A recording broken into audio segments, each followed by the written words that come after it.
नमस्ते दोस्तों, UPSC DM में आप सभी का स्वागत है। आज हम लोग देखेंगे संविधान के एक महत्वपूर्ण चैप्टर को, जिसका नाम है प्रियम्बल, जिसे हिंदी में कहते हैं हम लोग उद्देशिका। आइए पहले इसे हम लोग पढ़ते हैं कि उद्देशिका आखिर में है क्या। तो शुरू करते हैं। देखिए, उद्देशिका, हम भारत के लोग भारत को संपूर्ण प्रभुत्व संपन्न, समाजवादी, पंथनिरपेक्ष, लोकतंत्रात्मक गणराज्य बनाने के लिए तथा उसके समस्त नागरिकों को सामाजिक, आर्थिक, राजनीतिक न्याय, इसी तरीके से हम लोग पढ़ेंगे विचार, अभिव्यक्ति, विश्वास, धर्म और उपासना की स्वतंत्रता। आगे देखते हैं प्रतिष्ठा और अवसर की समता प्राप्त करने के लिए तथा उन सब में व्यक्ति की गरिमा, इसी तरीके से अंडरलाइन करेंगे हम लोग, व्यक्ति की गरिमा और राष्ट्र की एकता और अखंडता को सुनिश्चित करने वाली बंधुता बढ़ाने के लिए दृढ़ संकल्प होकर अपनी इस संविधान सभा में, कॉन्स्टिट्यूशनल असेंबली में तारीख 26 नवंबर 1949 को एतद द्वारा इस संविधान को अंगीकृत, अधिनियमित और आत्मार्पित करते हैं। ये तो हो गया प्रियम्बल का लैंग्वेज। देखिए, इसमें हम लोग को याद क्या करना है। याद करने वाली इसमें चीज़ क्या है, देखिए पहली चीज़ है, मैं अंडरलाइन करता हूँ, बस उसी को आपको याद करना है। जैसे भारत का नेचर क्या है, नेचर है संपूर्ण प्रभुत्व संपन्न, समाजवादी, पंथनिरपेक्ष, लोकतंत्रात्मक गणराज्य। यह एग्जाम सीक्वेंस पूछता है, पूछ लिया ऑप्शन देखिए कि प्रियम्बल में जो शब्द जिस क्रम से हैं उसी क्रम से व्यवस्थित करिए। तो संपूर्ण प्रभुत्व संपन्न, समाजवादी, पंथनिरपेक्ष, लोकतंत्रात्मक गणराज्य, इसे हम लोग इसी सीक्वेंस में याद कर लेंगे। ये हो गया पहला फैक्ट। ठीक, आगे चलते हैं। दूसरा पूछता है न्याय। पूछेगा कि संविधान के अंतर्गत प्रियम्बल में यानी उद्देशिका में कितने प्रकार के न्याय हैं। तो हमारी आंसर होगी सामाजिक, आर्थिक, राजनीतिक न्याय। इंग्लिश में देखा जाए तो justice, political, economical and social justice. ठीक, उसके बाद पूछता है कि प्रियम्बल में स्वतंत्रता कितनी है। तो विचार की स्वतंत्रता, अभिव्यक्ति की स्वतंत्रता, विश्वास की स्वतंत्रता, धर्म और उपासना की स्वतंत्रता। ये तो पूछ लिया फ्रीडम के बारे में, लिबर्टी के बारे में। तो लिबर्टी में देख लिया जाए तो thought, expression, believe, faith and worship. ठीक, उसका पूछता है समता, समता यानी इक्वालिटी, इक्वालिटी, प्रतिष्ठा और अवसर की समता, अर्थात स्टेटस एंड अपॉर्चुनिटी, इसको भी आपको याद करना है। उसके बाद व्यक्ति गरिमा, राष्ट्र की एकता और अखंडता। उसके बाद ये तारीख 26 नवंबर 1949 को संविधान अंगीकृत किया गया, इस डेट को याद करना है। चलिए, ये तो हो गया, ये हमको याद करना है। इसके बाद हम देखेंगे कि क्या जो प्रस्तावना है,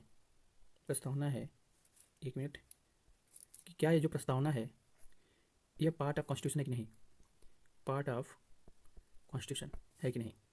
तो जब केस उठा था तो पहले कहा गया नहीं, जो प्रियम्बल है is not part of constitution. लेकिन जब केशवानंद भारती बनाम केरल राज्य का जो केस आया वर्सेस, तो इसमें कहा गया नहीं, जो प्रियम्बल है is part of constitution, is part of constitution. मतलब यूँ कहें तो जो प्रस्तावना है, वर्तमान संदर्भ में प्रस्तावना संविधान का भाग है, पार्ट ऑफ कॉन्स्टिट्यूशन। ठीक, ये हो गया पहला। उसके बाद दूसरा कंसेप्ट की बात करें तो आइए दूसरा कंसेप्ट देखते हैं, इसमें क्या है। दूसरा पूछता है क्या यह वाद्य योग है, वाद्य योग है, वाद्य योग है। इंग्लिश में कहें इनफोर्सिएबल, इनफोर्सिएबल, जस्टिसिएबल।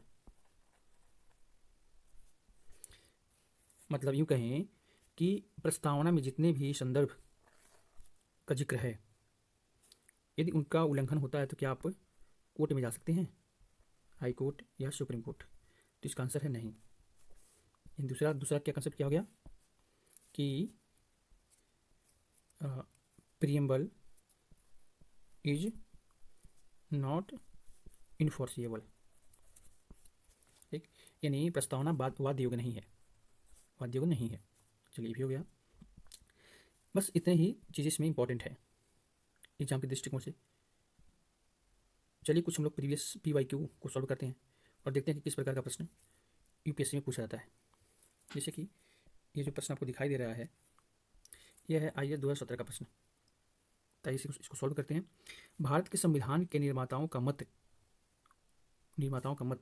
निम्नलिखित में से किसमें प्रतिबिंबित होता है?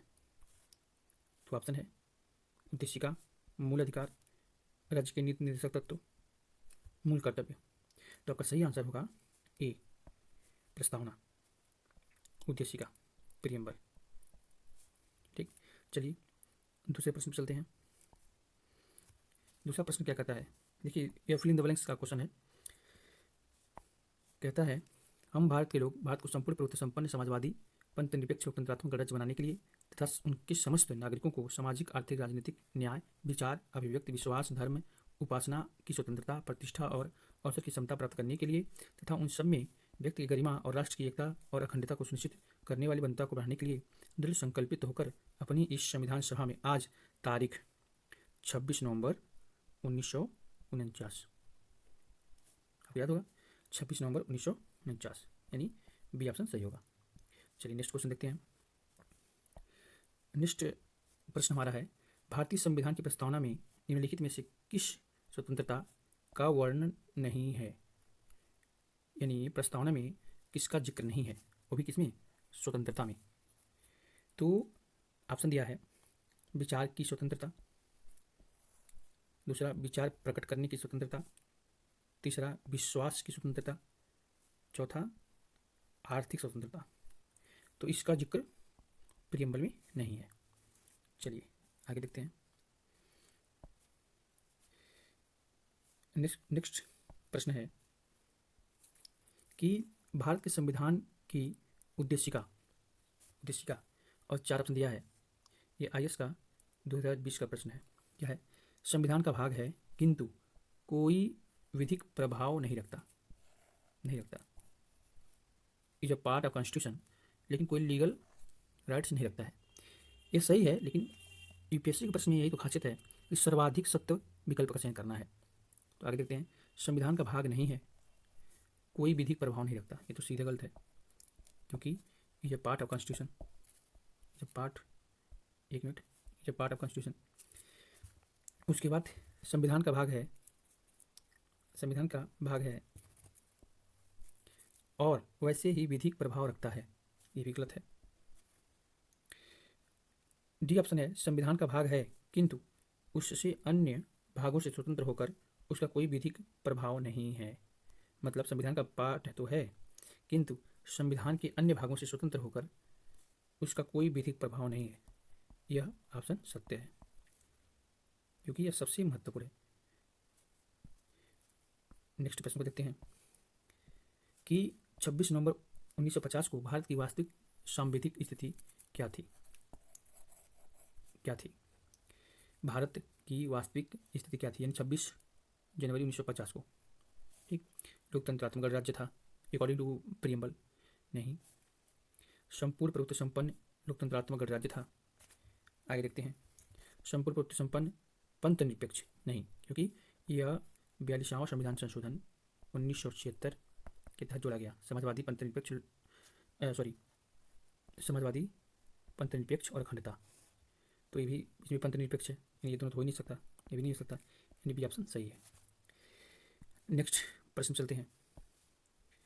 नेक्स्ट प्रश्न में क्या कह रहा है? भारत के संविधान के उद्देश्यों में से एक के रूप में आर्थिक न्याय का किसमें उपबंध किया गया है? मोस्ट इंपॉर्टेंट प्रश्न, वेरी मोस्ट इंपॉर्टेंट प्रश्न। तो आर्थिक न्याय किसमें झलकता है?